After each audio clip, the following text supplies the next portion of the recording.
What is the most up true story, you know? Story 1. Met a girl when I was 25. She was 22. We dated for 3 years and eventually got married. She was a truly wonderful person, and I couldn't have asked for a better girlfriend. While we were planning the wedding, she mentioned that her ex-boyfriend had offered to DJ for free. They dated for 3 years when she was 15 to 18, and it had been a clean breakup.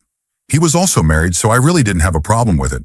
I mean, free DJ service. So we got married and went to the reception. Everyone was having a great time. I was talking with a buddy of mine, and out of the corner of my eye, I saw the DJ ex-boyfriend staring at something. I looked over, and he was staring at my wife, who looked amazing, and my wife was staring back at him. I continued talking to my buddy but kept an eye on them. She was across the room, but they smiled at each other, and she started looking around the room, probably for me, but I was pretty well hidden. My wife walked toward the bathroom area, and the DJ asked his assistant to take over and started walking in the same direction. I started to panic inside. I excused myself and walked that way. I couldn't find either of them. There were 3 bathrooms, one for men, one for women, and a family bathroom that locked from the inside. I went into the men's room, no one there. I waited for a few minutes and the family bathroom opened up. My wife saw me and tried to get me to go dance, but I wasn't budging. The guy eventually came out a few minutes later, and my wife swore up and down that he was just helping her with her dress. I left. She called my phone and again swore that nothing happened. We talked about it the next day, but I couldn't understand why she would need him, of all people, to help with that sort of thing. I was able to get an annulment. I never remarried. Story 2. I live in a small town. I'm on the volunteer fire department. We received a call one night about a structure fire with children inside. We arrived on scene to find a badly burned mother outside, the father uninjured, the house fully engulfed in flames, and a neighbor holding a child. The mother was screaming that her boys were still inside, 3 of them. We made entry and had the fire knocked down in 3 minutes. It was around 3 a.m. and hard to see anything, as everything was burned. We were feeling around the boys' bedroom when another firefighter felt something that made a noise. He scooped it up and ran for the ambulance, thinking he'd found a child still alive. When he got there, it turned out to be a burnt-up teddy bear with a noisemaker inside. The father had sprayed them all with lighter fluid and lit the house on fire. The mother woke up and managed to save the one daughter, but got badly burned trying to go back in. The neighbor caught him trying to put that same child back in through the window before we arrived. His excuse in court was that he did it for the insurance. It was a rental, and he hadn't paid his insurance premium in over a year. I know that night still haunts a lot of the guys on the department and the entire community. Story 3. When I was in high school, I dated a girl named Carolyn. Her previous boyfriend, Jamie, was involved in a pretty disturbing situation. He and I already knew of each other and had talked a few times. He had 2 other friends who were bad news. There was also a girl named Melanie Ritchie, who went to the Crosstown High School. She was very popular. Everyone loved her. She was maybe a sophomore. She was a genuinely good person, always doing the right thing, polite and respectful. One night, Melanie decided to sneak out of her house and go to a party. Jamie and his 2 friends were there. One of the friends decided he was going to try and hook up with Melanie. He spent most of the night following her around, trying to get her drunk. She resisted at first, but eventually gave in to the peer pressure. He had been giving her some kind of drugs too, either ecstasy or something else, but supposedly it was fake. She ended up getting very intoxicated, and he gave her something else before they all left together. She and this guy were in the back seat when she passed out. He was clearly not in the right frame of mind and was actually concerned that Melanie might be dead. They had no idea what to do with her, so they drove out to the woods. The guy decided he was going to take advantage of her anyway, and did so on the hood of the car. They still believed she was dead and were not about to go to the authorities. The second friend, not Jamie, had a brilliant idea. They would drag her into a ravine, put a homemade device in her mouth to destroy her dental records, and leave her body out there in the middle of nowhere. Story 4. When I was a Cub Scout, we were hanging around unsupervised waiting for the Cub leader to show up. It being the 1970s and standards of childcare being a bit different. There was a construction site nearby, and being dumb 8- and 9-year-old kids, we decided to go play in it. We were climbing into cement mixers, jumping into trenches, etc. And then this one kid decided to climb up onto a big pile of planks and jump off. He jumped off only about 4 feet down and landed on one end of a loose plank below. The plank in question had a 6-inch nail sticking out of the end, which completely pierced the middle of this kid's foot, so it was sticking out of the top of his shoe. The force of him landing on it caused the end of the plank to lever down violently on the uneven ground, And because his foot was impaled on the nail, it snapped his Achilles tendon. The other end of the plank levered up, smashed into his face, broke his nose, and knocked out all of his teeth. We didn't see him for a while after that. Story 5. First year of marriage, my wife and I went hiking and swimming at Fossil Springs in Arizona. Some random guy was cliff jumping above us, and without any warning, he decided to jump off an area that nobody had ventured to before. The next thing I knew, I saw blue and white flashing. I saw my body being carried by 3 random heroes, and then I woke up in a hospital room with a 6-figure bill. Apparently, the man who jumped dislodged some boulders. One in particular, about 65 pounds, struck my head. I was knocked into the water but floated on my back, likely due to my body's natural survival instincts. Bystanders helped me out of the water while my wife could only watch in shock, thinking her new husband might have been paralyzed, or worse. The man responsible fled the scene. I remember saying my back hurt. I was told my head was split open and there was blood everywhere. 4 guys carried me the 2 miles out.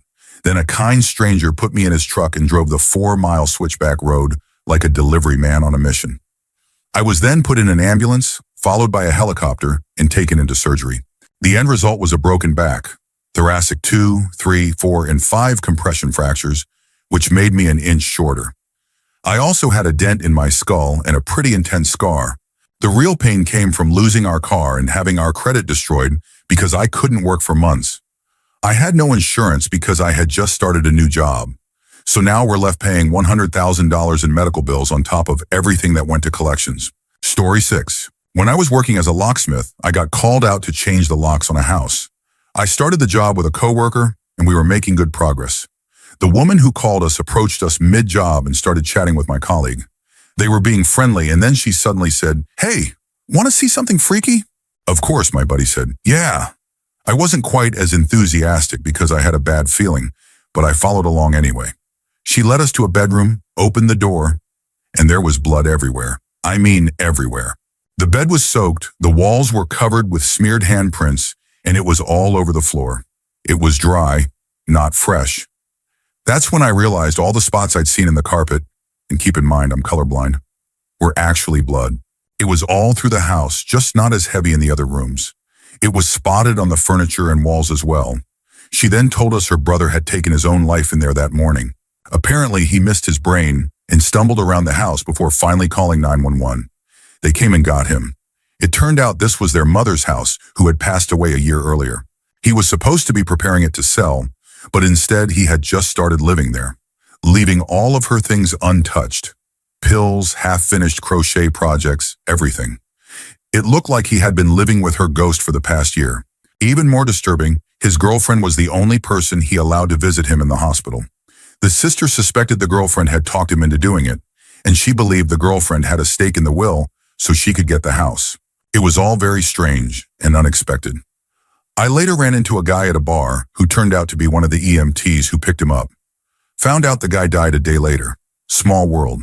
Story 7. My uncle's stepdaughter's house burned down, killing her and her sister. It was an accidental fire, and the most disturbing part didn't happen until after. Ann and Joe were married with 2 kids, one of whom was only a few months old. Ann's sister, Christine, was visiting while her own husband and Joe went on a fishing trip. An electrical fire started around 5 a.m. It seems Christine never woke up, but Ann managed to get her older child to run out of the house. However, Ann and the baby ended up trapped on the 2nd floor and eventually made it out onto the roof. A jogger happened to be passing by, and Ann dropped the baby to him. Ann lost her footing as she let go of the baby and tragically passed away after falling. The heartbreaking part, the baby suffered serious injuries from the fall, along with smoke inhalation. Insurance denied the medical claims because the policyholder, Ann, was deceased, so the policy ended at the time of death.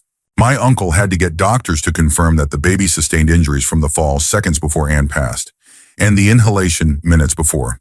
Only then did they honor the claim. Luckily, my own stepdad works in hospital administration and helped resolve the case. Story 8. So I went to high school with this girl. We were in church youth group together, basically grew up around her. Eventually, she had a few children with men involved in illegal substances. She ended up becoming addicted herself. One day, she drove to a known drug house, brought her children inside, and held a party involving substances. Her infant began crying, as infants do, So she took the child outside, wrapped a seatbelt around his neck, and fatally harmed him. She placed him in the car seat and buckled him in as if nothing had happened. Then she returned inside to continue. It wasn't until her older son told someone about what he saw that anyone realized something was wrong. That person checked and found out the truth. She's now incarcerated for life and, from what I've heard, placed in segregation because the other women in the facility were constantly attacking her. Story 9. My friend lived with his grandmother, uncle, and father. His mother was in jail on substance charges. One day we came home from school and his father met us along the way to tell us that his uncle had taken the life of his grandmother and then his own. A tragic murder-suicide. It was a rough time. My friend's other uncle moved into the house, with bullet holes still in the walls, to help cover rent while his father figured out what to do.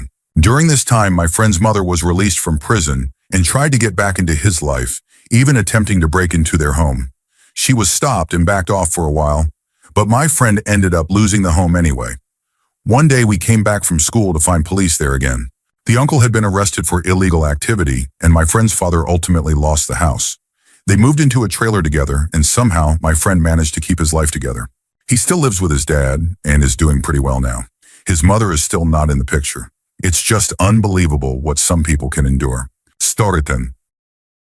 Years ago, I was on spring break at Wisconsin Dells. At the time, I lived with a girl known for partying. Everyone on the trip were acquaintances. I only really knew her and 2 other girls.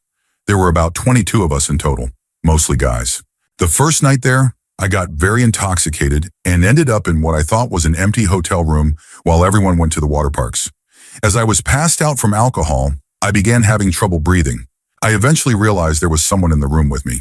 He began saying my name, and though the room was dark, I tried to make out who it was. I tried to get away. He turned me over and I began to panic. I told him to stop. I said, "No, that hurts. Stop." But he didn't. I was still intoxicated and weak, and I just tried to crawl off the bed. He kept going despite my protests. I cried, trying to understand if this was real. When it was finally over, I got off the bed and tripped over someone. There had been another person lying on the floor the whole time. I made it to the bathroom and locked the door. I didn't know what to do. You hear about these things, but it's so different when it happens to you. I later told one of the girls what happened, but I still didn't know who it was. I tried to move on and enjoy the rest of the trip. When we returned to school, rumors flew. I walked into the cafeteria and was met with people pointing and yelling awful things at me. Teachers confronted me, including the nurse. Turns out I wasn't the only one. It happened to another girl that night as well. I know I should have called the police, but I was 16, drunk, and far from home. I just wanted to forget. Later, I told my mother. We didn't have a great relationship, but I was desperate. She told me, "That's the consequence of drinking. Nothing was ever done. People in my hometown still say terrible things about me, but I've moved away and know that I am not what they say I am. Yes, I now know who did it, and I'll never receive an apology. But I've accepted that and moved on. It still affects my relationship at times, but it's gotten better over the past year. So that's it. Maybe I'm just venting, but it was all too much to hold in." Story 11. I used to work with a carpentry crew 20 years ago. We framed new houses and did remodels. We got a job for a remodel. This guy owned a house that had 2 floors with a large walk-up attic. He wanted the attic remodeled into a usable space. The first day we arrived at the job, the owner told us that he was leaving for work and that if we needed to use the restroom, there was one in the basement. Just go down into the basement, and at the end of the hallway, you'll see the bathroom on the right. So the entire crew is working. Some of us are outside. A few are inside up in the attic. Eventually, one of the guys has to use the restroom. He goes downstairs, is gone for a few minutes, and when he comes back up, he has this look like he saw a ghost. Everyone kind of notices that something is off. He asks if anybody else has been downstairs yet. Nobody had, and now we're all curious. He just says he's not really sure what's going on, but something is definitely not normal. Nobody needed to go down there right then, so we all just went back to work. Eventually, someone else needs to use the bathroom. That guy goes down, comes back up, and now he and the first guy are talking about what they saw. Now we're all curious, so a few of us go downstairs. The first thing we see at the bottom of the stairs is a small room with chairs all around the walls, like a sitting area for a bunch of people. A little like a waiting room at a doctor's office, which it turns out isn't far from the truth. Then we head down the hallway, and there are rooms on both sides. The rooms don't have doors, just curtains over the doorways. Each room has a waist-high table about 6 feet long. Then we start noticing the spigots in the walls, and one room even has a full-face respirator mask, like the kind firefighters use. At this point, we're more than a little freaked out, so we head back upstairs. As the day goes on, every time someone goes down to use the bathroom, they notice a new detail that's even weirder. The final clue that revealed the purpose of the basement was a corkboard in the waiting room. It had recipes pinned to it, homemade colon cleansing treatments. That's when it dawned on us. The guy had been running a DIY colon cleansing operation out of his basement. Story 12. I've told this before on Reddit, the Ballad of Enmar. I went to a small rural high school, and during freshman year, we had a new student from Philly named Nick Martin. Growing up in an urban area had made Nick believe he was, in his words, gangsta hood. He was a small white boy who wore huge, oversized white tees and baggy pants. He genuinely wanted a career as a rapper, and his rap name was Enmar. He would, without irony, challenge other students to rap battles to resolve his beefs. Naturally, he was mocked constantly for all of this. Sometime after freshman year, he vanished from school. Rumors said he had gotten into a violent fight with his dad and had been sent to a juvenile detention center. The latter was confirmed when, junior year, he broke out of juvie and was on the run for a while. Then he faded from our memories, until my senior year of college. By this point, he was still living in my hometown and was a 22-year-old addicted to multiple substances, dating a 17-year-old girl who was also struggling. One night, they got into a fight, and he ended her life with a screwdriver in his living room. He placed her remains in a garbage bag, put it in his truck, and disposed of it about 10 miles out of town in a marsh where locals dumped deer remains. He left her in a pile of carcasses. The next day, he bragged about it over drinks to a friend, who turned him in. The police found her, found blood in his carpet and a muddy shovel in his truck. He's now serving a life sentence. Enmar ended up being way more hardcore than we ever imagined. Story 13. So I went on vacation to a really secluded town in Oregon to visit some family and see their restaurant. Being such a small town, my aunt knew every person that walked into her store. For a whole day, I helped her at the register. A person would walk in, she'd greet them, and after they disappeared to the back of the store, she'd turn to me and say something about them. Every one of them. It was hilarious. A man walked in. She turned to me and said, "He's a dirty old scumbag." A mother and her adult child came in later getting a beer each. They do that every day. Sometimes they collect enough cans for the price of 2 Bud Lights. Exactly. I was thoroughly entertained, chuckling at all my aunt's blunt, brief comments. Then this little girl walked in. My aunt chatted with her, encouraging her to go to school. The girl responded without hesitation. "School's for idiots. I don't care. I'm going to marry someone rich and take their money." Her comments started off funny, but something about her energy was unsettling. She bought a popsicle and left. Then my aunt turned to me and said without pause, she saw her mother take her own life. I didn't say anything. My aunt went on, "This girl's mom saw her mother take her life, and when the girl's grandmother was a child, her father tried to harm her and her siblings by leaving them on train tracks. Horrific stuff. Now this 13-year-old girl only talks about using men, how everything is pointless, and how she doesn't plan to live past 25. This story might not sound that wild, but it made me appreciate my own slightly dysfunctional but safe family. Story 14. As a child, I didn't have the best upbringing. My parents fought. A lot. We were trailer trash, literally living on the wrong side of the tracks in a rough town in Canada. We got lice, lived off the food bank, and often had one terrible babysitter after another because both parents worked and drank. My dad was, and still is, an alcoholic. He also loved woodworking, and his makeshift wood shop was cobbled together across the hallway from my room in our trailer. I was about 5 years old, I'm a girl, and I was sick with the flu, so my mom made me stay in bed. While in bed, I had an accident. Being 5, I wanted my mom, so I started crying and calling for her. I heard my dad in his shop yelling for my mom to shut that kid up. Mom didn't come. Dad came in and saw what happened. I had soiled the bed. He got angrier and angrier as I cried. Where was she? He left and went back to tinkering in his shop. I could tell he'd been drinking by his tone, in the way he yelled. He came back and told me to shut up or I'll give you a reason to cry. I kept crying. I was sick, uncomfortable, and likely had a fever. He stormed in, took the soil sheet and rubbed it in my face. He made me ingest some of it.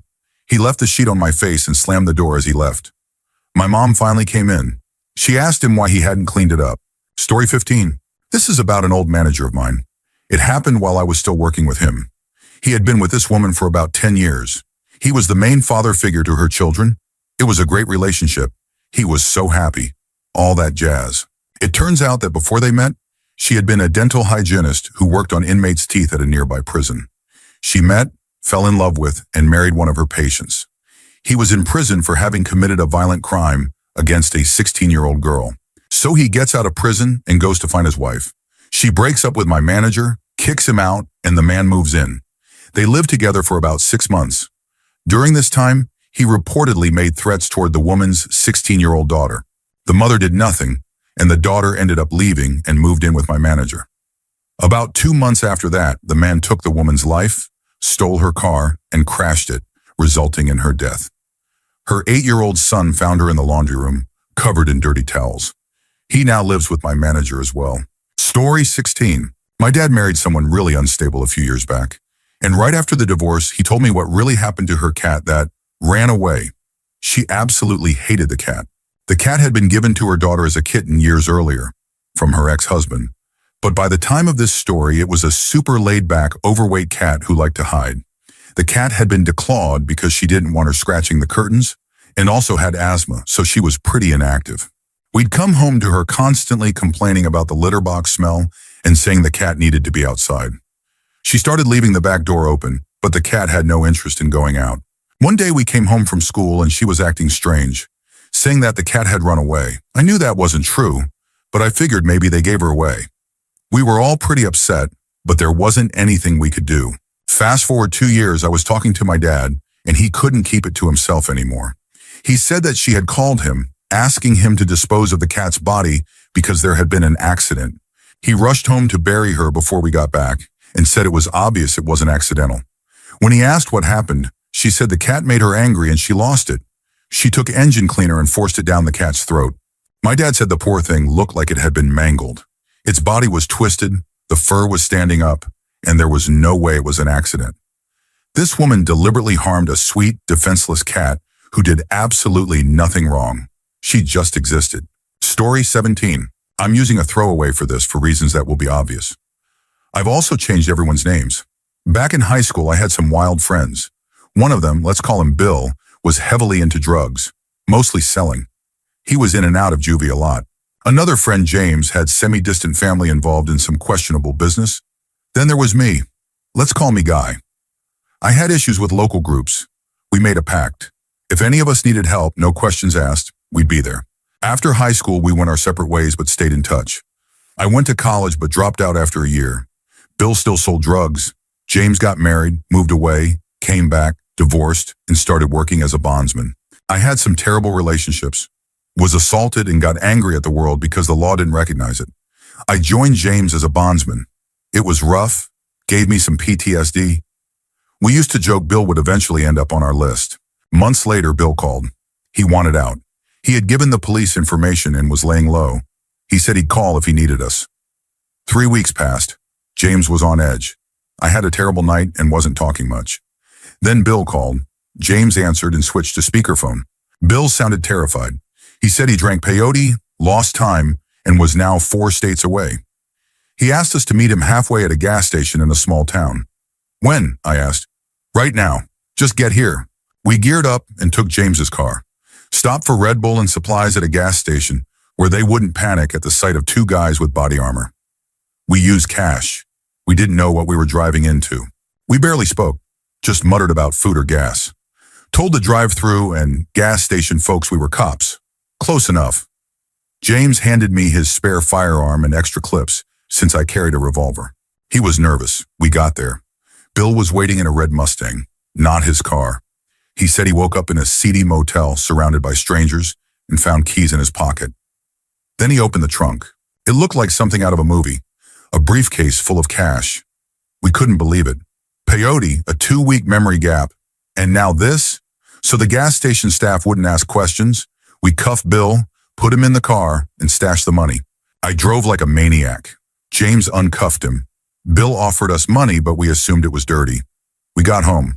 Bill claimed the cash as casino winnings, paid taxes, and used it to go to culinary school. He's now a chef. James remarried and moved around with his military wife. Me? I went back to college, got a useless degree in networking, worked call centers for 6 years, and now sell cars for James's dad. That's life. Story 18. The neighborhood next to mine is where a woman named Darlie Rudier took the lives of her 2 sons, Devin, age 6, and Damon, age 5, while her husband and 7-month-old baby Drake were asleep upstairs. She claimed an intruder broke in, harmed the boys, and fled, all while she slept through it. My dad did some volunteer work with law enforcement and got to review the case files and images.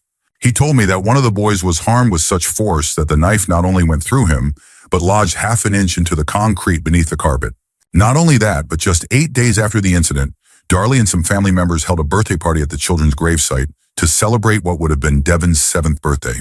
She was seen wearing a revealing outfit, spraying silly string over their graves, and singing happy birthday. As of 2014, she is on death row awaiting execution. Some people are truly disturbing. Story 19. I was dating a girl I worked with quite a few years ago. One day she wouldn't return my calls or texts, and I started freaking out, wondering why, feeling depressed and angry that she had just disappeared. Eventually, about a week later, I got in touch with one of her friends. Turns out the girl I was dating fell into a deep depression when her ex-boyfriend and best friend was killed during a police incident. The whole story is completely disturbing. The guy had been pulled over for not having plates on his car, a simple infraction that usually just results in a warning or fine. But he made a mistake and had a pipe in his car, which the officer spotted. While he was being detained, the police investigated further and found that a car matching the description had been involved in a gas station drive-off. It later turned out that it wasn't actually his car, but they didn't discover that until later. Meanwhile, they were stacking charges, and he started panicking because he had been drinking and using substances. As they were placing him in the car, he began spitting at officers. One of them grabbed what they thought was a spit mask, used to protect officers from people spitting during arrests, but it turned out to be a biohazard mask that needed to be properly connected to work. Used improperly, it restricted airflow, and he tragically suffocated in the back of the police car. Story 20. I'm a rock climber, and there's a local crag on the edge of the rougher part of town. Naturally, that means people are drinking up top, spray painting the rocks, smashing glass, and sometimes even living in the surrounding woods.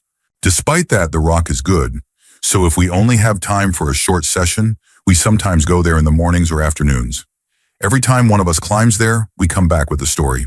These range from people throwing beer bottles or phone books at climbers, to others tampering with gear while you're not looking. The worst story I've heard happened to someone top roping a route. Their rope was anchored at the top, and they were about halfway up an 80 to 100-foot climb when the rope suddenly flew past them over their shoulder. Someone had cut their rope from the top and walked away. They were 50 feet off the ground. Fortunately, they managed to finish the climb without falling and hike back down safely. The level of disregard for human life in that act makes my blood boil every time I think about it. Story 21.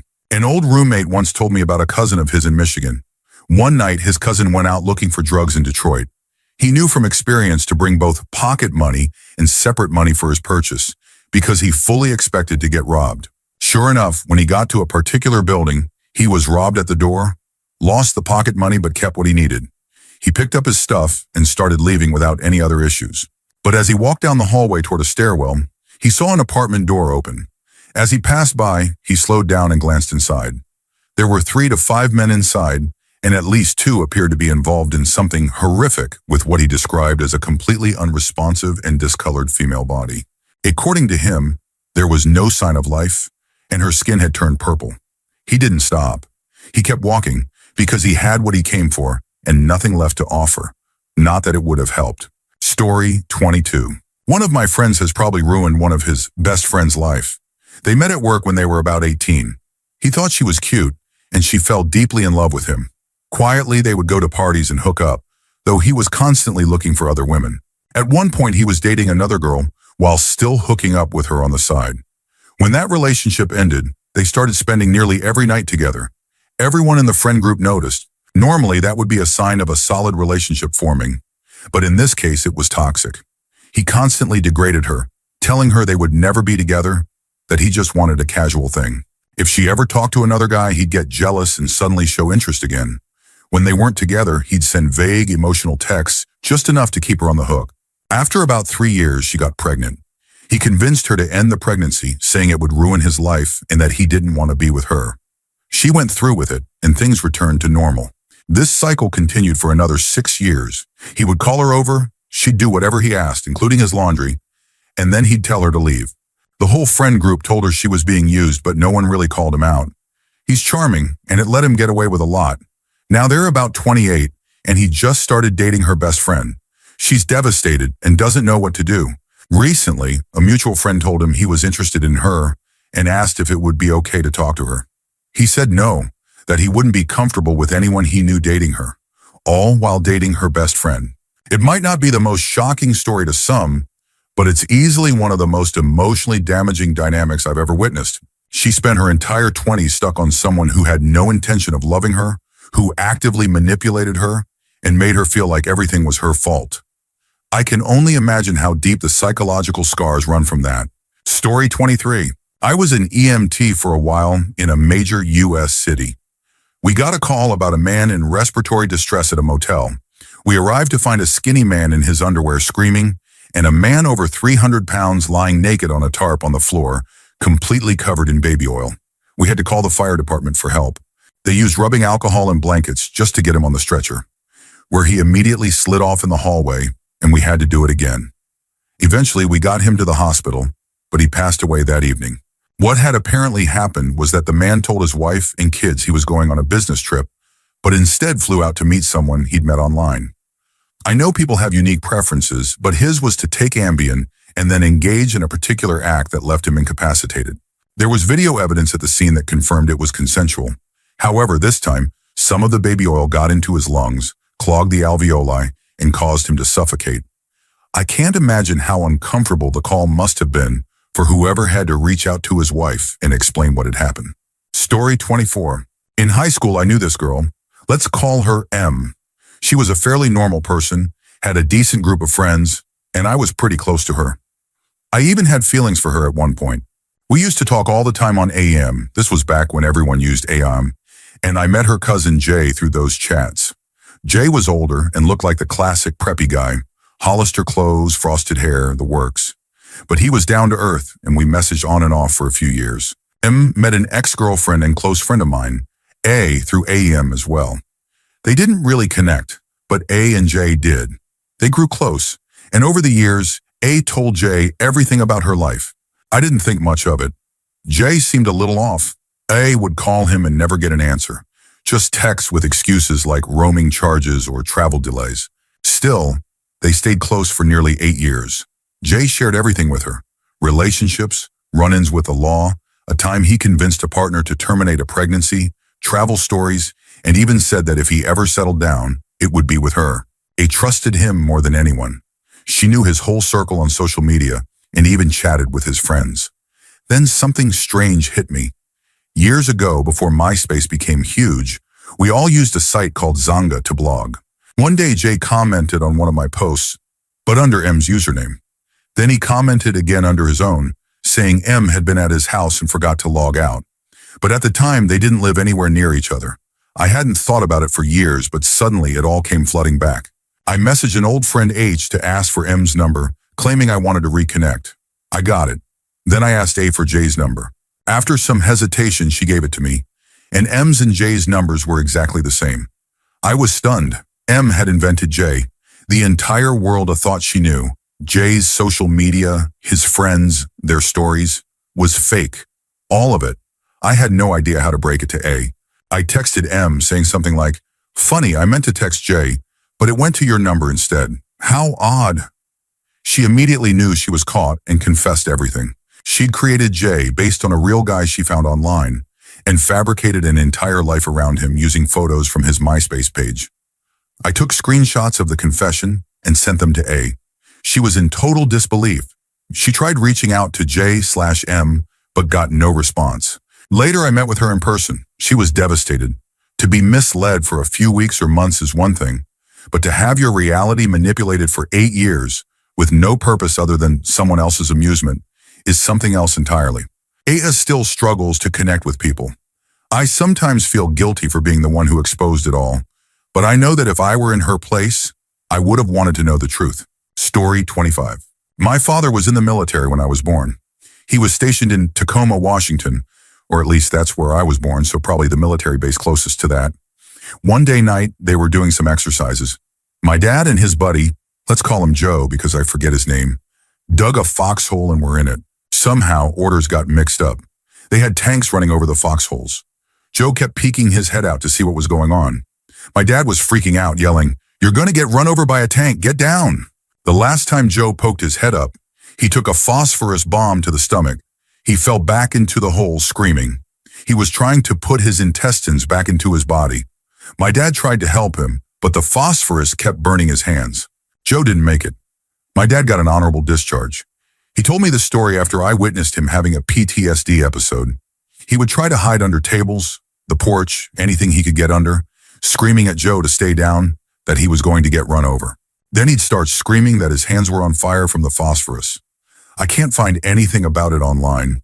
I think it's one of those things the military doesn't want anyone to know about. Story 26. A friend of mine told me about how his old housemate completely lost it. He went through some really hard times and it messed with his head. He started doing awful things in the bathroom. First, he defecated in the shower. That was excused as him going through something and having an accident. Stuff happens. Then my friend and another housemate went on holiday for a week. The guy who had lost it was supposed to come too, but never booked the trip. When they got back, they invited some new friends over from the trip to hang out at the house. It was a university-organized trip, so everyone came back to the same town. They found that the housemate had smeared feces all over the bathroom walls. That killed the mood completely. Everyone bailed after that, but they still had a lease, so they had to stick around. The behavior didn't stop. At the end of the contract, when cleaning out the house, they found a number of disturbing items, makeshift objects that had been smeared and left behind. One of them was a can opener. Yes, an actual can opener with a vaguely shaped handle.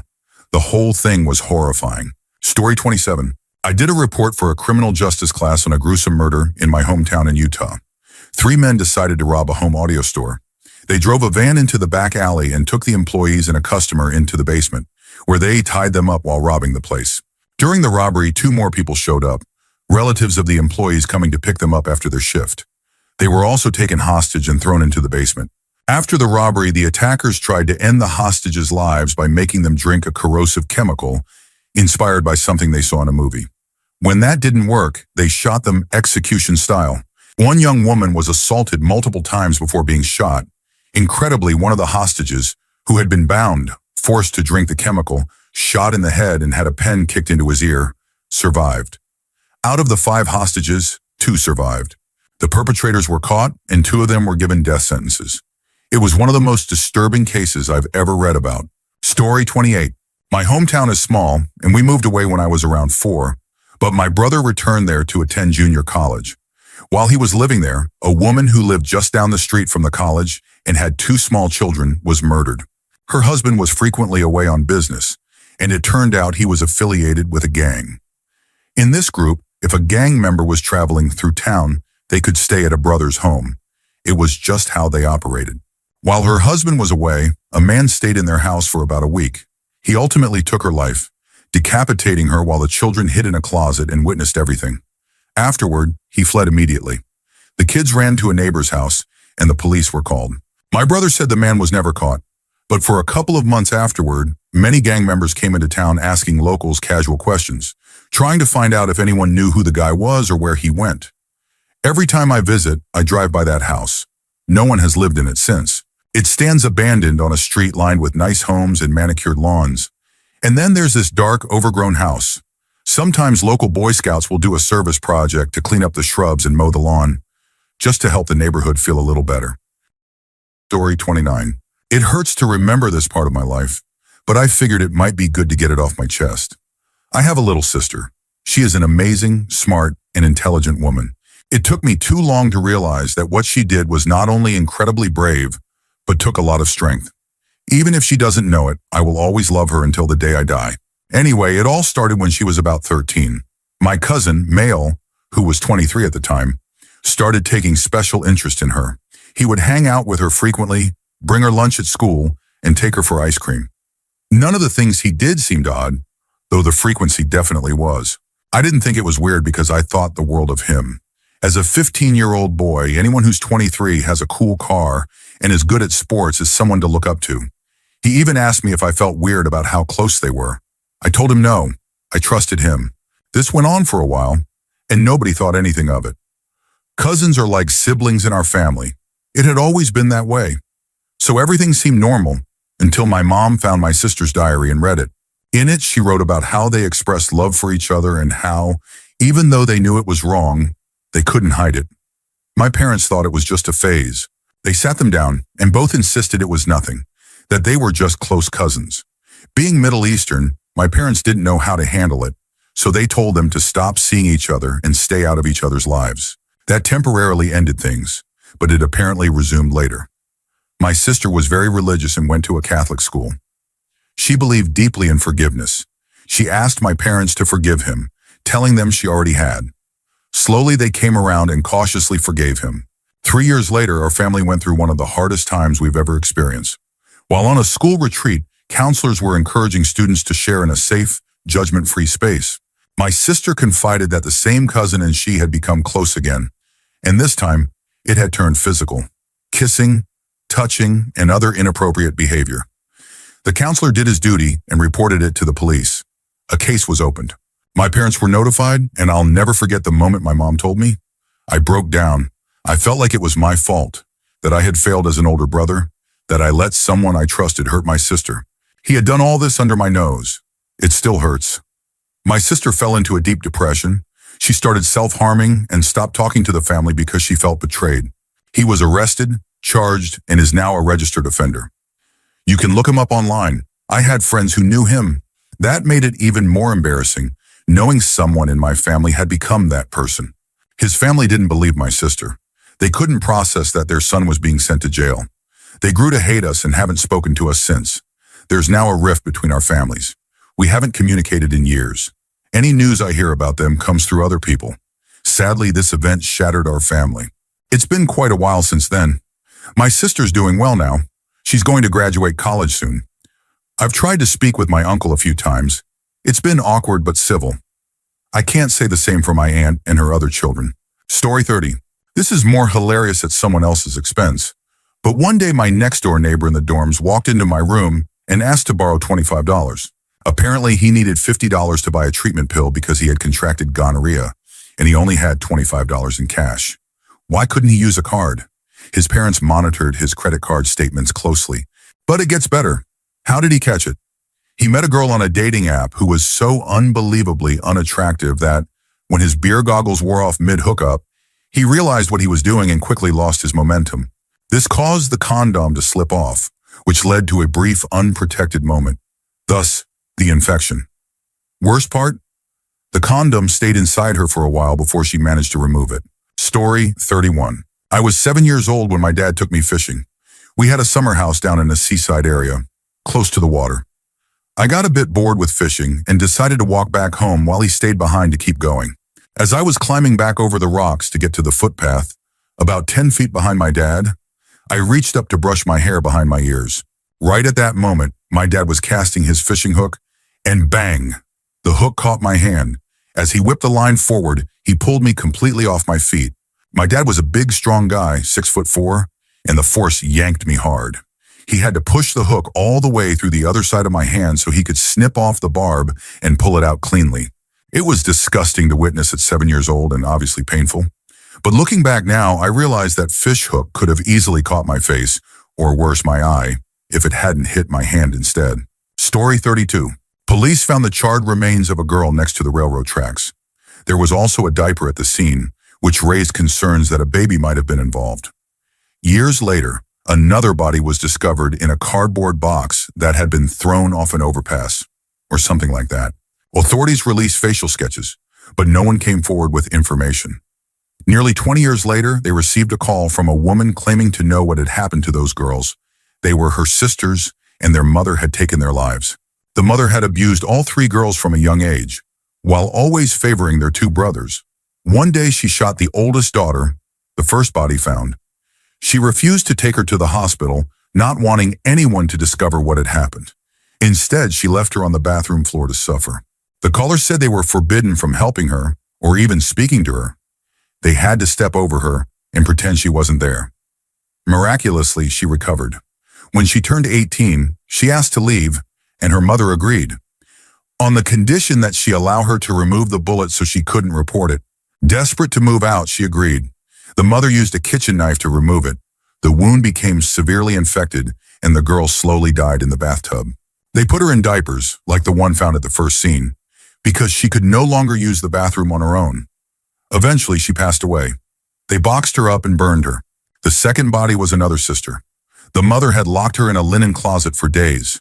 No food, no water, and no space to sit due to the shelves.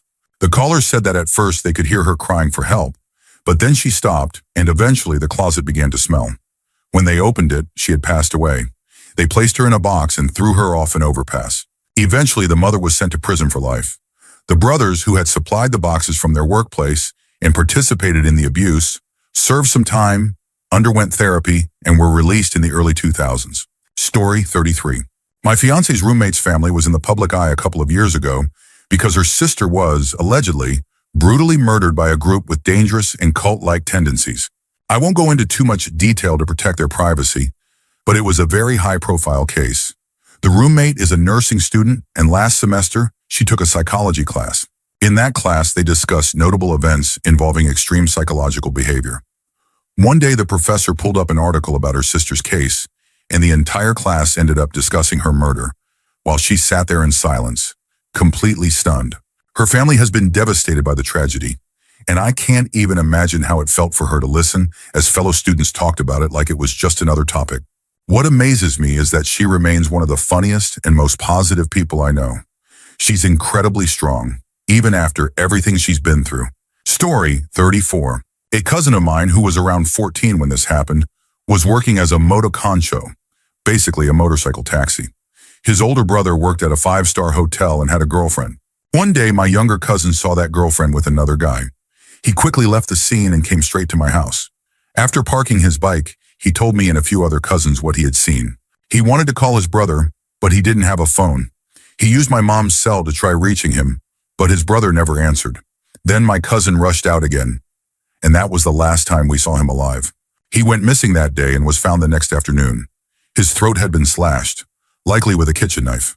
According to what spread around town, the girlfriend wanted to scare him into silence. She didn't want him telling her boyfriend that she was cheating, so she got a few of her friends to pretend to be motoconcho passengers and convinced him to drive them into the countryside.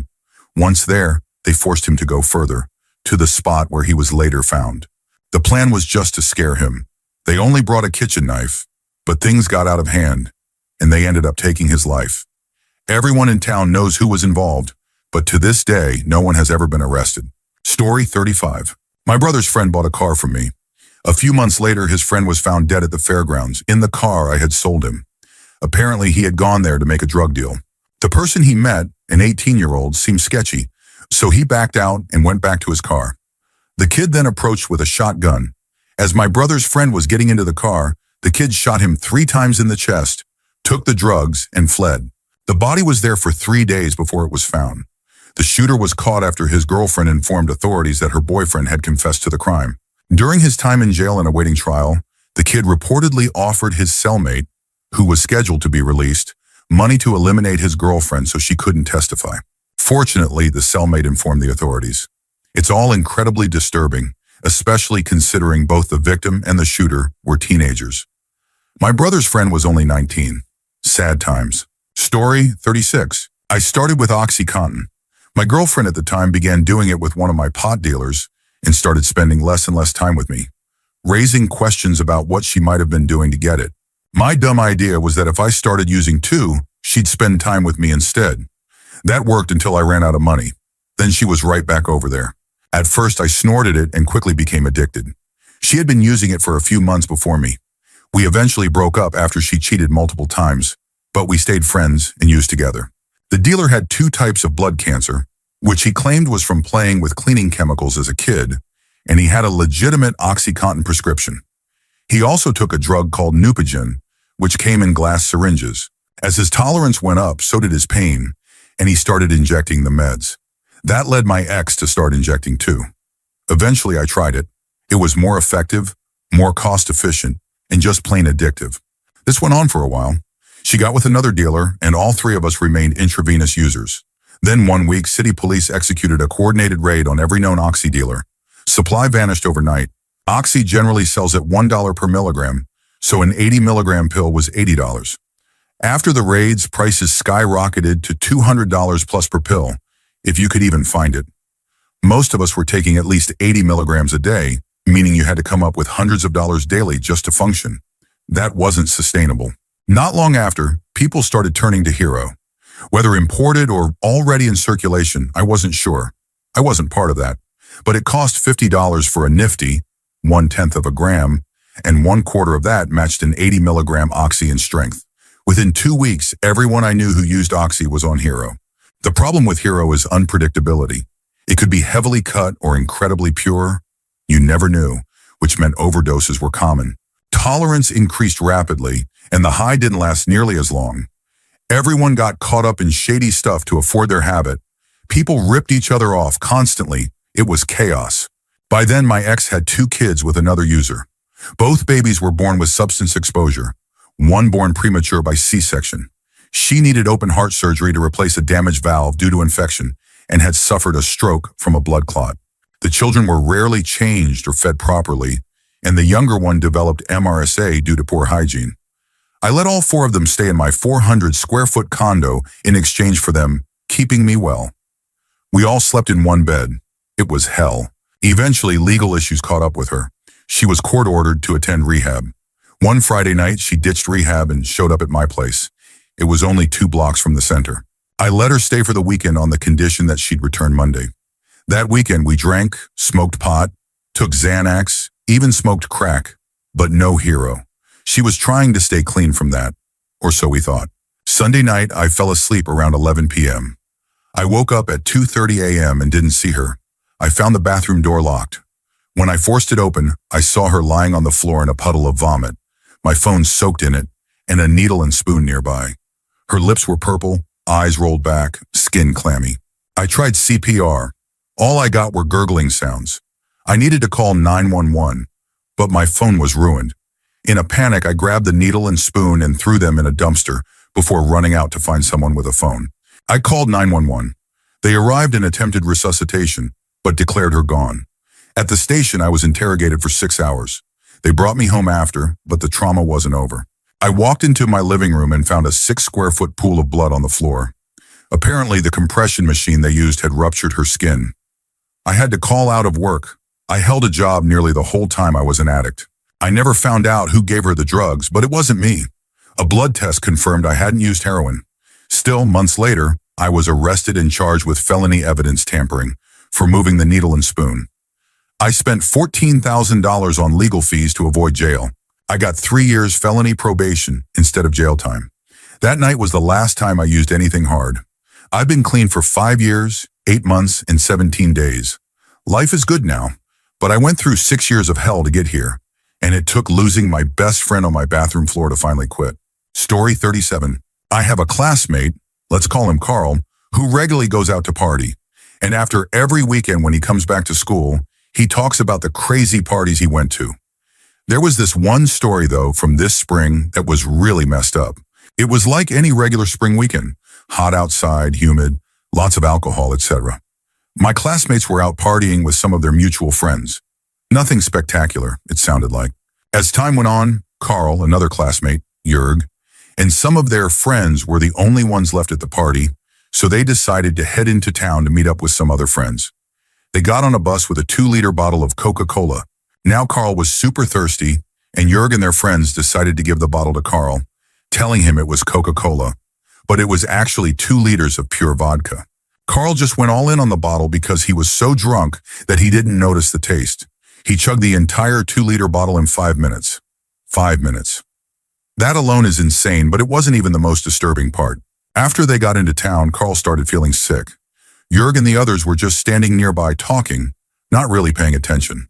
Then they decided to get on a bus to another place, completely ignoring the fact that Carl was lying on the ground vomiting blood. Just blood, not even any of the alcohol. Luckily, some people nearby called an ambulance, and even more fortunately, they were really close to the hospital. What had happened was that Carl's stomach had literally burst and leaked alcohol and acid into his body. The doctor said the only reason he survived was because he worked out around 10 hours every day. Story 38. My father worked as a cameraman for a local news station in North Carolina when he was younger and would listen to the police scanner to catch the latest news stories. One afternoon, he heard a call go out about the Piggly Wiggly, a local supermarket, which he was very close to. Since he wasn't a cop, he didn't know what the call was for, but he headed over anyway.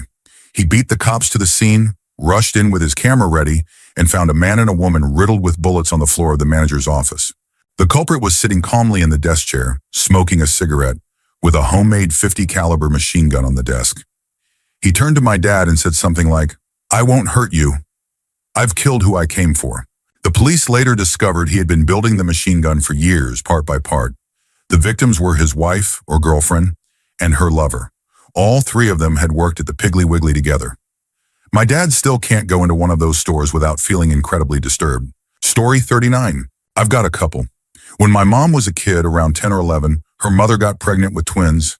The twins were born prematurely and died right after birth. After that, my grandma, who had been a great mother up until that point, had a psychotic break and started abusing my mom in some horrible ways. She blamed my mom for the death of the twins. She became obsessively religious and convinced herself my mom was possessed. She even called a priest to perform an exorcism, during which my mom's arm was broken. She told her she wished she had never been born and treated her like a curse. As an adult, my mom ended up in several abusive relationships, probably because of the trauma she endured. One man in particular, who called himself Kassar, pronounced Kaiser, was especially dangerous. He was from Afghanistan and identified with violent extremist ideologies. He was cis, violent, and controlling. When my mom was pregnant with my half-brother, he broke into our apartment and waited silently in the dark to scare her. He also beat her, even during pregnancy, once breaking her front teeth. After my brother was born, he threatened to kidnap me and sell me as someone's wife overseas. I was 6 at the time. He said I'd be worth more because I was white.